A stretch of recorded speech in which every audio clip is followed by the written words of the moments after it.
मैं आपको दिखाता हूँ। इसलिए अगर मैं यहाँ आता हूँ तो ये लेयर कॉम्प विकल्प है। यदि आप इसे नहीं देख सकते हैं तो आप बस विंडो पर जा सकते हैं और यहाँ पर लेयर कॉम्पस पा सकते हैं। इसलिए यदि आप इस पर क्लिक करते हैं तो ये पैनल खुल जाएगा। इसलिए मूल रूप से लेयर कॉम्प्स का उपयोग करके आप अपने दस्तावेज के विभिन्न संस्करण बना सकते हैं। मैं ये समझाता हूँ। मेरे पास ये दस्तावेज है। हमने पिछले ट्यूटोरियल में से एक में ये पिक्सल स्ट्रेच इफेक्ट बनाया, और चलो बस कहते हैं कि मैं नए दस्तावेज बनाए बिना इसके अलग अलग संस्करण बनाना चाहता हूँ। इसलिए यदि मैं यहाँ क्लिक करता हूँ तो आप देख सकते हैं कि मैंने पहले से ही कुछ संस्करण बनाए हैं। इसलिए अगर मैं इस पर क्लिक करता हूँ तो कभी कभी इसमें कुछ समय लगता है, इसलिए ये संस्करण अन्य सारी चीज़ों के बिना है। और अगर मैं इस पर क्लिक करता हूँ तो इस संस्करण के पीछे त्वचा का रंग है। इसलिए मेरे पास ये 3 संस्करण हैं जिन्हें मैं ऑन और ऑन ऑफ कर सकता हूँ। तो मैं आपको दिखाता हूँ कि आप इसे भी कैसे बना सकते हैं। इसलिए मुझे इस संस्करण को डिलीट करने दें और ये एक क्षमा करें, ये एक भी, एंड मैं इसे रखूंगा क्योंकि ये मूल 1 की तरह था। इसलिए मूल रूप से यदि आपके पास एक दस्तावेज है और यदि आप अपने क्लाइंट को अपने काम के अलग अलग संस्करण दिखाना चाहते हैं तो आपको 345 अलग अलग दस्तावेज बनाने की आवश्यकता नहीं है, और फिर आपको उन्हें अलग अलग संस्करण दिखाने की आवश्यकता नहीं है। आपके पास सिर्फ एक दस्तावेज हो सकता है और आप लेयर कॉम बना सकते हैं। ये कैसे काम करता है इसे दिखाता हूँ। इसलिए मैंने इस दस्तावेज में कुछ पार्ट जोड़ा। ठीक है, इसलिए मैं इसे भी हटाने देता हूं ताकि हम सिर्फ शून्य से शुरू करें। इसलिए ये मेरा मूल दस्तावेज था, मेरे पास ये परतें भी नहीं थी, मेरे पास ये पार्ट नहीं था। इसे हटाऊंगा नहीं, इसे दोबारा लिखना होगा। चलो इसे हटा देते हैं। तो ये मेरा मूल दस्तावेज था।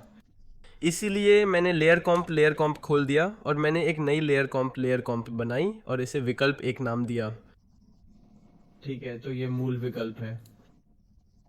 फिर मैंने एक समायोजन परत बनाई, एक ठोस रंग समायोजन परत। इस रंग की कॉपी की, ठीक हिट करें और चलो इसके ऊपर कुछ पार्ट जोड़ते हैं। इसलिए मैं P दबाकर पेन टूल का चयन करूंगा और मैं यहाँ पर एक पथ खींचूंगा। इसलिए हम पहले से ही जानते हैं कि हम एक पथ पर कैसे लिख सकते हैं। इसलिए एक पथ बनाने के बाद मैं यहाँ पे टेक्स्ट टूल का चयन करूंगा और मैं बस यहाँ पे क्लिक करूंगा। और अब मैं कोई भी पाठ लिख सकता हूँ जो मैं चाहता हूँ। मैं इसे बड़ा या छोटा बना सकता हूँ, इसलिए मैं इसे बड़ा करूँगा और यहाँ पर कुछ टेक्स्ट लिखूँगा। क्षमा करें, फ़ॉन्ट बदलें। इसलिए मैं बाइसन का चयन करूँगा और इसे पिक्सल स्ट्रेच इफेक्ट में बदलूँगा और आइए इसे इस तरह से बड़ा बनाते हैं।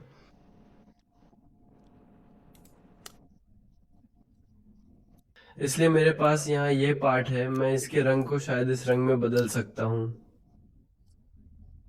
ठीक है, इसलिए अब मैं इसे संस्करण 2 के रूप में सहेज सकता हूँ। इसलिए संस्करण 2 की तरह संरचना मंडुलर 2 नहीं, ताकि मैं यहाँ आ सकूं और मैं एक नई परत कॉम्प्लेशन बना सकूंगा।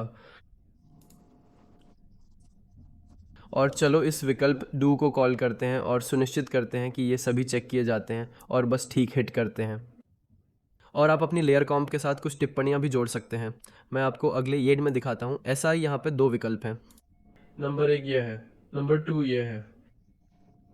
चलो एक और दक्षिण बनाते हैं। मैं यहाँ आऊंगा, मैं एक नई समायोजन परत बनाऊंगा और त्वचा के रंग को कॉपी करूंगा और मैं इसे बंद करूंगा और कुछ और जोड़ूंगा। शायद चलो बस कहते हैं कि हम यहाँ पे कुछ पार्ट चाहते हैं, तो चलो इसे विकल्प 3 कहते हैं। बस एक उदाहरण, हमें इसे जोड़ने की ज़रूरत नहीं है। इसलिए अब मैं यहाँ आ सकता हूँ और मैं इस प्लस आइकन पर क्लिक करूंगा। चलो इस विकल्प को 3 कहते हैं। मैं यह सुनिश्चित करूंगा कि इन सभी की जांच की जाती है और मैं यहाँ कुछ टिप्पणियाँ भी जोड़ सकता हूँ ताकि यह सुनिश्चित हो सके कि मुझे याद है कि इस रचना में क्या है। इसलिए मैं यहाँ पे बस ठीक हिट करूँगा। अब मेरे पास 3 विकल्प हैं। नंबर 1 ये है, नंबर 2 ये है और नंबर 3 ये है। कितना अद्भुत है ये। इसलिए पहले मैं करता था, अगर मुझे अलग अलग संस्करण बनाना था, मैं 345 दस्तावेज़ बनाता था और वे बहुत जगह लेते थे। और अब आप सिर्फ एक लेयर कॉम्प का उपयोग करके ये कर सकते हैं। क्षमा करें, सिर्फ एक दस्तावेज़ और मल्टीपल लेयर कंपोजिशन। इसलिए हाँ, ये वास्तव में है, ये वास्तव में आसान आता है यदि आप बहुत सारे ग्राहक कार्य कर रहे हैं। और हाँ, ये चीज़ों को करने का उन्नत तरीका है। इसलिए मुझे उम्मीद है कि आप लोग वास्तव में यह पसंद करते हैं और मैं आपको अगली कक्षा में देखूंगा।